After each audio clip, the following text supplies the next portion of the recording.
Hi!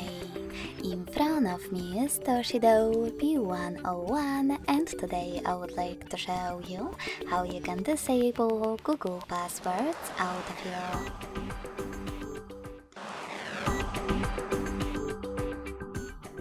Begin by going into Devices Settings and scrolling all the way down to access Google section.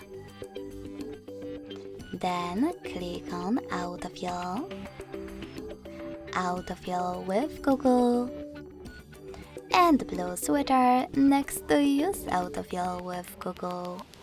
So when I click, as you can see, Google Autofill is disabled.